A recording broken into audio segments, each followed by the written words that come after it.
Hey everyone, and welcome back to the channel. Today, we're tackling a big goal: how to save $5,000 fast. And the best part? You won't need to get a second job or start a side hustle to do it. Sounds impossible? Stick with me because I'm going to break down the exact actionable steps you can take to make it happen, starting today. First things first, let's talk about mindset. Saving a big chunk of money like $5,000 requires a shift in how you think about your finances. It's not about depriving yourself. It's about being intentional and strategic with your money. For the next few months, your goal is to become a super saver. This is a short-term sprint, not a lifelong marathon of misery. Keep that $5,000 prize in your mind. Imagine what you'll do with it. Pay off a credit card, build your emergency fund, or book that dream vacation. Having a clear why is the most powerful motivator you have. Okay, let's get into the nitty-gritty. The first step is a financial deep dive. You need to know exactly where your money is going. I'm not just talking about rent and car payments. I mean every single dollar. Grab your bank statements and credit card bills from the last 3 months. Go through them line by line and categorize every single expense: food, transportation, entertainment, subscriptions, shopping, everything. You can use a simple spreadsheet or a budgeting app like Mint or YNAB. This isn't about judging yourself. It's about gathering data. You might be shocked to see how much those daily coffees or random online purchases are adding up. Once you have a clear picture of your spending, it's time for the cut or reduce phase. We're going to be ruthless here, but remember, it's temporary. Let's start with the big 3 expenses for most people: housing, transportation, and food. Housing is tough to change quickly, so we'll focus on the other 2. For food, this is your biggest opportunity. The challenge? For the next 3 months, drastically reduce eating out and ordering in.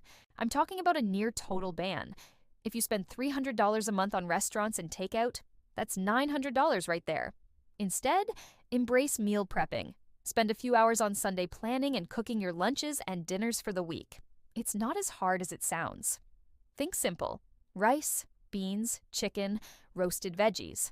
It's healthy, cheap, and saves you from decision fatigue during the week. And your grocery bill? Go in with a strict list and stick to it. Buy generic brands, look for sales, and avoid impulse buys at the checkout counter. Challenge yourself to a pantry challenge where you use up what you already have before buying more.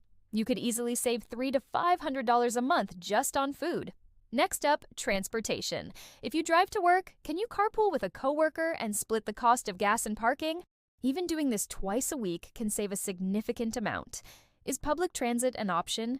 It might take a bit longer, but the savings could be substantial. If you live close enough, could you bike or walk on nice days? Also, take a look at your car insurance. When was the last time you shopped around for a better rate? A quick phone call to a few other providers could literally save you hundreds of dollars a year, which breaks down to a nice monthly saving. Now, let's talk about the silent killers of your budget: subscriptions and recurring bills. Go through that list you made. How many streaming services do you really need? Pick 1, maybe 2, and cancel the rest. You can always resubscribe later. What about that gym membership you haven't used in months? Cancel it. You can do free workouts at home using YouTube videos. Look at your cell phone bill. Are you on the right plan for your usage? Call your provider and ask for a better deal, or see if there are any loyalty discounts available. They often have promotions they don't advertise.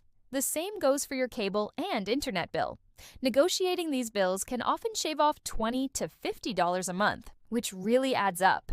Okay, let's move on to the everything else category. This is where your discretionary spending lives: shopping, entertainment, hobbies. For the next few months, you're on a spending freeze. That means no new clothes, no new gadgets, no random Amazon purchases. Before you buy anything that isn't a true necessity, enforce a 30-day waiting period. Put the item on a list. If you still desperately need it after 30 days, then you can consider it. Chances are the impulse will have passed. For entertainment, get creative. Instead of going out for expensive dinners or movies, host a potluck or a game night at your place. Explore local parks, free museum days, or the public library. There are tons of ways to have fun without spending money. Here's a pro tip: automate your savings. The moment you get paid, have a set amount automatically transferred from your checking account to a separate high-yield savings account. Don't even let the money sit in your checking account where you might be tempted to spend it. If you've identified, say, $600 in potential monthly savings from your budget cuts, set up an automatic transfer for that amount. Out of sight, out of mind. This is the single most effective way to ensure you actually save the money you've worked so hard to free up. Now, let's do some quick math. Let's say you save $400 a month on food, $100 on transportation and subscriptions, and another $200 on miscellaneous shopping and entertainment. That's $700 a month. Over 7 months, that's $4,900. Basically, our $5,000 goal.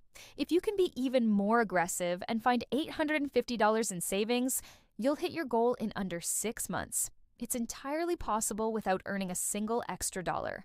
One final strategy is to find hidden money. Do you have stuff lying around your house that you don't use anymore? Old electronics, clothes, furniture, books? Sell them online on platforms like Facebook Marketplace, Poshmark, or eBay.